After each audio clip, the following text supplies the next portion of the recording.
the best value that we can bring to some people now out there who are wanting to maybe not go on the block or get into real estate, but start their, I don't know, early 20s. They want to, be somewhere in 10 years' time. Kind of what you've done. You've built this thing. What do you reckon their best foundations to build to get there is? Well, I just did a YouTube video about this. That'll come before this one is, right? It's about how to buy your first property. Okay. The only way that I know how to create wealth in my life is through property. And it's not just me. I'm pretty sure it's like 99% of millionaires in the world is generated by real estate. 100%, yeah. So it's not like it's a secret. There's no secret as to how to become wealthy. It's 99% of people, it's through real estate. And so I think that if you're young, doesn't matter if you're not earning a lot of money. So true story, I bought my first property when I was 19 years old, which sounds crazy. I was just a good little saver. So like this is what my mum instilled in me when I was like probably 8 years old. I reckon like 8 or 9 years old, I was mowing lawns for pocket money, right? I would mow someone's lawn for $20, right? It was awesome. And I would save $20. And mum's like, what are you gonna do with the money? I'm like, I'm gonna go to the bloody fish and chip shop and buy some fish and chips, buy some lollies, do this. And mum's like, nah, you don't need to do that. She's like, because at the time, like a fish and chip's like $3 and lollies are like 10 cents each, right? She's like, no, you need $5 for that and then you need to save. So I would start saving at a very early age. And when I turned, I was 12 years old, I wanted a motorbike and it was $1,000. I had $1,000 in savings. So I bought a motorbike. And I was like, this is really cool, So I learned to love saving. I made it a game. So in my account, if I had, $869 and I get paid $50 for doing something, for mowing a couple lawns, I'm like, wow, if I spent 10, I'm only gonna have like 898. Or if I spend 8, I'm gonna have 900. And so I started doing that as my savings started increasing. So then I got my first job, which was working at Baker's Delight. And mum's like, right, how much do you earn? I was earning like $230 a week or something. So I was working like after school. She's like, well, how much do you need to live?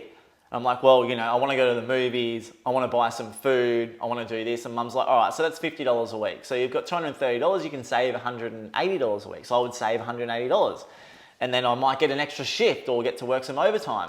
And I'm like, awesome. Now I've earned $300 for the week. And I'll be like, because mum saw my account and I'd take $100 out. And mum's like, what are you doing? And I'm like, what? She's like, you only need $50 a week. I've been through this with you. You only need $50 a week. Save more. And so I did. So I kept saving, giving myself other goals. And then when I turned, 18 years old, I bought my second car, which was like a $20,000 ute at the time, which was crazy because most people were going out and buying like $2,000 Hiluxes. Like I had the nicest car at school. It was a XR6 BA Falcon with the V8 body kit, $21,000. I was 18 years old. Everyone's like, his parents must have bought it for me. I was like, no, I'm a good little saver. So everyone's like, that's a dumb idea. You shouldn't have bought that because you're not going to be able to buy a house. I'm like, well, I'm going to pay off this loan super quick and going to have really great credit. And so I did. I paid it off. I think I paid it off in 9 months. Yeah, wow. So I got pretty good credit. Obviously, first homeowners grant. I didn't need stamp duty. So I bought my first property when I was 19 years old. So the moral of the story is listen to your mum. Mate, listen to your mum and just save. Like it doesn't... I think people get hard on themselves like, oh, I don't earn $500,000 a year. I don't earn $200,000 a year. I only earn $50,000 a year. Well, it's like, yeah, but it's all relative. Like how much you earn is irrelevant. How much do you save? Yeah. And so when I was younger, I was a very good saver. And that literally allowed me to do all these things I've done in my life was saving money. When I was a tiler on the Gold Coast, right? I wanted to move to Mackay. I had no job up there. I had no idea if I would get work. I just wanted to work for myself. I borrowed a friend's caravan, drove to Mackay with no job. Now, the only reason I could do that is because I had savings and I was prepared to give up earning money to do it. Ended up getting a job. That was really cool. Stayed there for 2.5 years, earning really good money, and I saved a heap of money. And then after that, I was like, well, I want to do real estate. I want to move to Melbourne, but I don't want to go straight into it. I want to have a bit of fun. I want to have a year off. And so I ended up moving from Mackay back to the Gold Coast just because I wanted to drop off my car. I then traveled through Central America for like 7 months, which was awesome. I didn't have to worry about money because I'd saved it. I was just doing whatever I wanted. I was doing helicopter flights in the Grand Canyon. I drove a bus from like New York across to LA.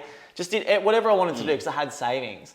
And then when I finished doing that, I moved to Melbourne to start real estate. So I went from the time I left Mackay to the time I got my first paycheck again was like 15 months with no income. I still had a mortgage. I still had at the time, a brand new Ford Ranger XLT.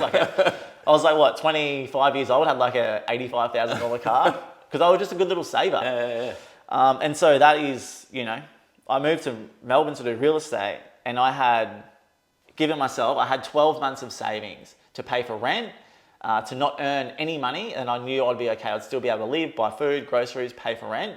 And then having that, safety net of a little bit of savings. When I walk into a listing when I started, I was fearless. I did not care if I missed the listing. I didn't need it. Yeah. They talk about this commission breath. Yeah, 100%. And I had pretty good success off the bat because I was just going in there with a genuine belief, like, I reckon I'm going to get the best price. Yeah. Whereas a lot of people when they start are like, I need this money. Yeah.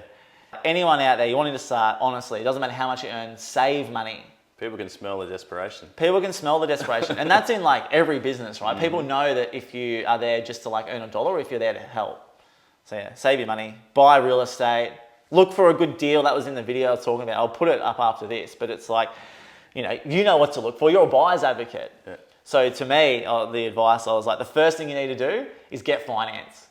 Because I reckon so many people, they go on the banking websites, they put in their income, I can borrow 300 grand. And you go to get a loan and you get like 200,000. It's like ridiculous. It happens all the time. I don't let someone sign up unless they're pre-approved. There you go. Oh, I can get this because my mate got it. And I'm like, oh yeah, no worries. And then they get pre-approved for half. Yeah, so that's one of your rules in business. If they don't have finance approved, you're not going to bring them on as a client. 100%. I reckon that should be the first one everyone does. The second bit of advice I reckon is you need to get a conveyancer.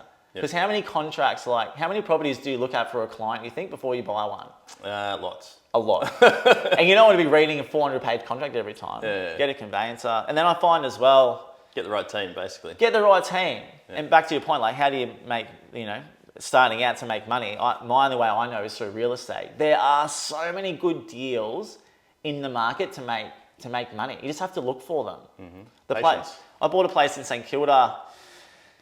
And it's literally like the advice I gave in this video is what it was. It was photographs on the real estate agent's phone. It hadn't been renovated for about 50 years. The carpet stunk, had mirror on the walls. Someone smoked in there, so there was like yellow paint. It was unfurnished. It was on the market for 120 days. I was like, perfect. I sort of thought at the end of it, it could be worth about 700. I went in, I bought it for $500,000. I negotiated for them to let us do a renovation prior to settlement. It's got a 120-day settlement. By the time settlement rolled around, we pretty much finished the whole renovation.